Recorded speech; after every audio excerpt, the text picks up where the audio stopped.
Robot सास। शहर में रिश्तों की कमी और अपनों के प्यार की कमी लगभग हर घर में है। किसी को अकेलापन अच्छा लगता है तो किसी को ये काटने दौड़ता है।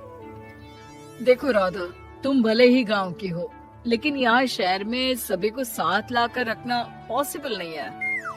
हाँ, लेकिन प्लीज किसी को तो बोलो हम लोगों के साथ रहे। तुम सारा दिन ऑफिस और मैं घर पर पकती रहती हूँ। अरे तो किसी सहेली को बुला लिया करो, बातें कर लिया करो। किसको बुलाऊं? कब तक बुलाऊं? तुम सासू माँ को बोलो ना आकर यहाँ रहे।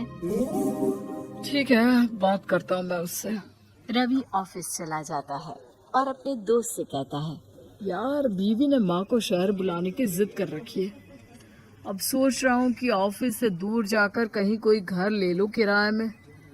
अब 2 कमरे का मकान तो पास में महंगा ही पड़ेगा ना। पर यार गांव की लड़कियों को शहर शादी करके लाओ तो यही दिक्कत होती है। वो लोग समझ ही नहीं पाती कि शहर की जिंदगी कितनी मुश्किल है। सबकी अपनी अपनी परेशानी है। अब मेरी वाली को देख लो, वहाँ के ऑपरेशन के लिए 2 हफ्तों के लिए लेकर आया था। बीवी ने तो इतना हंगामा किया कि माँ को 1 हफ्ते में ही वापस भेजना पड़ गया। सोच रहा हूँ कि माँ को फोन करूँ और कहूँ कि आ जाओ। क्या पता सास की चिक चिक सुनकर वो भी माँ को गांव भेज दे। आखिर औरतें तो औरतें ही होती है ना। किसे सास के साथ रहना पसंद होगा। बात आई गई हो जाती है।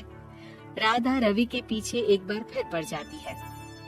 वो 210 वाली है ना? हाँ, क्यों, क्या हो गया उसे? उसकी सास कल आने वाली है। बड़ी खुश थी कि वो अब दिन भर बच्चे को सास के पास रखकर घुमा फिरा करेगी। लेकिन हमारी तो किस्मत ही फूटी है। हमारी सास कब आएगी कि ये सुख हम भी ले सके? देखो, मैं माँ से बात कर लेता हूँ, लेकिन माँ हमेशा के लिए कैसे आएगी? कोई और तरकीब सोचो ना। एक काम करो ना, मुझे गांव छोड़ दो, मैं चली जाती हूँ। कम से कम सास का सुख तो देख लूंगी। लेकिन ऐसा कहाँ हुआ कि कोई सास बहू एक साथ सुख से रहे। रवि तो जानता था सब, लेकिन करता क्या। पर कहते हैं ना, पति का दिमाग है, चलेगा तो सही। एक आइडिया आया है। क्यों ना मैं माँ की शक्ल सूरत का एक रोबोट लाकर दे दूं, जो राधा के साथ बिल्कुल सास वाला व्यवहार करे। मजा ही आ जाएगा। न माँ को लाने की झंझट, न सास बहू की किचकिच। रात को स्विच ऑफ करके अलमारी में पैक। बस फिर क्या था। अगले दिन जैसे ही घर की घंटी बजती है और राधा दरवाजा खोलती है, साथ में खड़ा होता है रवि और साथ में होती है रवि की माँ यानी कि राधा की सास। माँ जी, मुझे तो मेरी आंख पर विश्वास नहीं हो रहा। कितना अच्छा सरप्राइज है। आइए माँ, आइए। मुझे भी अच्छा लग रहा है। मैं भी खुश हूँ, मैं भी खुश हूँ, मैं भी खुश हूँ। दरअसल रोबोट सास की बैटरी ढीली होने के कारण वो एक वाक्य को रिपीट करने लगती है। माँ जी इतनी खुश है कि बार बार दोहराए जा रही हैं कि खुश है, खुश है। मैं अभी पानी लाती हूँ। राधा पानी लाने जाती है कि पीछे से रवि सास की बैटरी टाइट कर देता है और ऑर्डर का प्रोग्रामिंग ऑन कर देता है। पानी लाओ, चाय लाओ, खाना लाओ, मेरे बाल झाड़ो, मेरे कपड़े धो, मेरी चप्पल कहाँ है, लेकर आओ। अरे ठीक है माँ जी, सब ला रही हूँ। मैं जानती हूँ रवि आपको प्रोग्रामिंग करके लाए ना कि आप मुझे तंग कर दें और मैं आपको जाने को बोल दूँ। नहीं माँ जी, इस बार मैंने भी कमर कस रखी है। प्रोग्रामिंग कैसी लैंग्वेज यूज कर रही हो? माँ का रोबोट थोड़ी ना जो मैं प्रोग्रामिंग करूंगा। अरे मजाक कर रही हूँ। माँ तो माँ होती है, मैं जानती हूँ। राधा सास के साथ खुश रहती है, उनके साथ बातें करती, घूमने जाती और आसपास के लोगों से मिलवाती। लेकिन एक दिन, अरे कभी तुम लोगों को लड़के नहीं देखा। इतनी तो तू मैं माँ बेटी में भी हो जाती है, लेकिन तेरी सास तो बिल्कुल ताना नहीं देती। हाँ ये तो है, ताना तो नहीं देती लेकिन ऑर्डर बड़े बड़े देती है। अरे ना मानना, 2-4 ऑर्डर अपने आप ठीक हो जाएंगी, तभी दिखेगा असली रंग। कौन सा तेरे बुलाने पर आई है, बेटे के बोलने पर आई होगी बुढ़िया।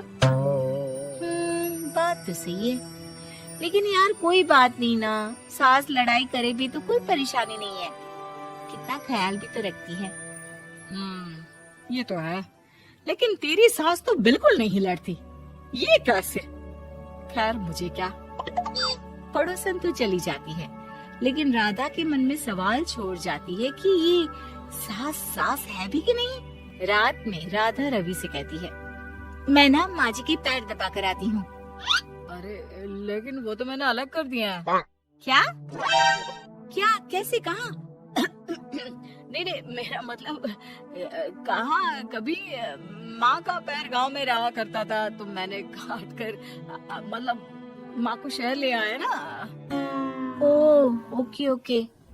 रवि चैन की सांस लेता है कि चलो कुछ तो बहाना मिला, लेकिन कब तक। रवि रोज माँ के पैर दबाने के बहाने रॉबर्ट को कमरे में ले आता और डिसमेंटल करके रख देता। एक रोज, मैं आज माँ जी की कोई बात नहीं मानूंगी, देखती हूँ कैसे नहीं लड़ती। अरे ऐसी भी सास किस काम की जो खटर पटर ना करे। सास का डिमांड मोड ऑन होता है। खाना दे दो, पानी दे दो, नाश्ता चाहिए। लाई माँ जी। मैं ना देने वाली खाना पानी। लेकिन समय बीतता जाता है। दोपहर और फिर शाम और फिर रात। बहू सास को कुछ नहीं देती, लेकिन रॉबर्ट सास कुछ नहीं कहती। रात को जब रवि घर आता है, राधा रो रही होती है। अरे क्या हो गया? तुम्हारी माँ ने मुझसे लड़ाई की, खूब खरी खोटी सुनाई। मैंने तो आज सुबह से खाना भी नहीं खाया है। रवि समझ जाता है कि राधा झूठ बोल रही है, क्योंकि खरी खोटी वाली प्रोग्रामिंग तो उसने की ही नहीं थी। मैं माँ से बात करता हूँ, तुम परेशान मत हो। रवि रॉबर्ट माँ को लेकर कमरे में चला जाता है। वो उसे डिसमेंटल करके रख ही रहा होता है कि राधा, चलकर देखती हूँ माँ जी कहीं रवि को मेरे खिलाफ भड़का तो नहीं रही है। वो जैसे ही कमरे के अंदर जाती है डर जाती है। सास के पुर्जे पुर्जे अलग थे। रवि, ये क्या है? ये माँ रॉबर्ट थी, तुमने ऐसा क्यों किया रवि? कुछ नहीं राधा, मैंने जितना अपने दोस्तों से सुना था कि शादी के बाद वैसे तो सब ठीक रहता है, लेकिन जब माँ और बीवी लड़ते हैं तो पति का बुरा हाल कर देते हैं। और मैं ना सुकून से रहना चाहता था, बस इसलिए।